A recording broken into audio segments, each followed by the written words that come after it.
હા, સામાન્ય સંજોગોમાં જ્યારે પણ આવી પરિસ્થિતિનું નિર્માણ થતું હોય, જ્યારે એકદમ અચાનક જ પવન અને ભારે વરસાદ ચાલુ થાય ત્યારે જનરલી સેફ્ટી પર્પઝથી પણ અમે વીજ પુરવઠો બંધ કરી દેતા હોઈએ છીએ કે જેથી કરીને તાર તૂટવાથી કોઈ અકસ્માત ન થાય.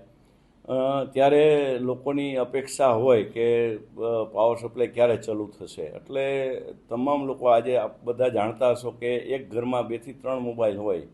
એટલે તમામ લોકો જ્યારે એક જ ફોન ઉપર તમામ લોકો જ્યારે ફોન કરે ત્યારે પીજીવીસીએલમાં 60 લાખથી વધારે ગ્રાહકો છે.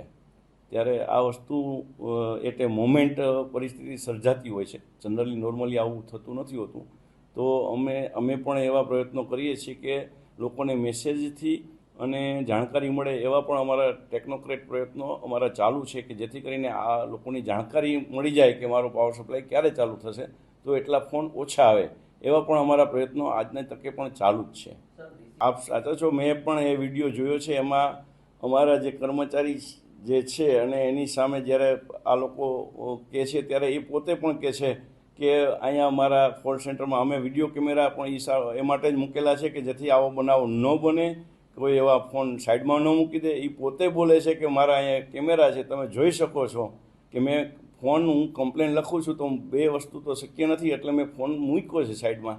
એટલે લોકોને જ્યારે આવી તકલીફ થતી હોય ત્યારે નો ડાઉટ કે એમ થાય કે ફોન સાઈડમાં મૂકી દેતા હશે, પણ એવું જનરલી ન બને એવા અમારા પીજીવીસીએલના પૂરતા પ્રયત્નો હોય છે. અમે સ્ટાફને પણ એ રીતે અવેર કરી છીએ અને લોકોને સતત સારો પાવર સપ્લાય મળી રહે એવા અમારા પૂરતા પ્રયત્નો હોય છે.